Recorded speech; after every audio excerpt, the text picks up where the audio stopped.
பார்வதி வாங்க. என்னது அத்தை? பார்வதி நீ குக்குத் கோமாளி பாத்துன்னுக்கிறியா? பாத்துன்னுக்கிறியா அத்தை? சரி, நான் லாஸ்ட் எபிசோட்ல என்ன டிஷ் பண்ண சொல்லு பார்க்கலாம். சண்டை போடுறதுக்கு என்ன நான் பிளான் போடுறாங்க பாரு. என்ன பின்னால திரும்பிக்கின்னு மொன்னுக்கிற? எதா இப்ப சொல்லி பார்க்கலாம். அத்தை முட்டை குழம்புல முள்ளங்கி தானங்க. நீ பாத்துந்து இதுதான் பொய்சின்னு தெரியுது. இரு என் புள்ளைய கூப்பிடுறேன். டே அப்பே இத்ரா வாங்க. என்னம்மா?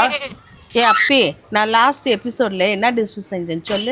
அந்த பிரான்ஸ் கூட ஆரஞ்சு போட்டியே அத்தனை பாத்தியா? என் புள்ளன்னு வசவுல கரெக்டா சொல்றான். ஆனா நீயும் கிறிய சும்மா நேரத்தை உட்காந்து டிவி மின்னால தான் உக்காருதா. நான் ஒன்னும் பாக்கல. உனக்கு தேவையானது தான் நீ பாக்குவ. ஏன்னா நான் மாமியார் போயிருந்து உனக்கு வைத்தச்சு இல்ல, அதுக்கு தான் இந்த மாதிரி பண்ற. இப்படியே தான் பண்ணுறது நீ. நான் காலில இருந்து பட்னியாக்குறேன். ஒருவேளை என்ன சாப்பிட்டேன் அவ கேட்கல தெரியுமாடா.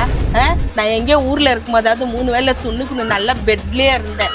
எனக்கு டைம் சாப்பாடு அது இது எல்லாம் வரும். இங்க வந்து எனக்கு ஒரு வேளை சோறு கொடுக்குறதுல இவங்கெல்லாம் நான் என்னத்துக்கு வரணும்? நான் வரவே மாட்டேன். நான் சென்னையில எங்கன்னா செட்டில் ஆகிறேன். நீங்க என்னென்ன பண்ணுங்க? அந்த வீடோ நாத்த வச்சுன்னுக்குது. இந்த பிள்ளைங்களுக்கும் உடம்பு சரியில்லை. உனக்கும் கிளீனா சோறாக்கி போட்டல, எனக்கும் போட்டல. நான் வந்து இங்கே என்ன பண்றேன்? நானும் என் புருஷனும் அங்கேயே எங்கன்னா ஒரு வீடு எடுத்து தங்கிக்கிறேன். நீங்க சந்தோஷமா இருக்கு. உன் கொண்டாட்டியை வச்சுக்கணும். ஏய் போ சாப்பாடு செய் போ. அதுக்கோசரம் சாரி கேட்குறேம்மா.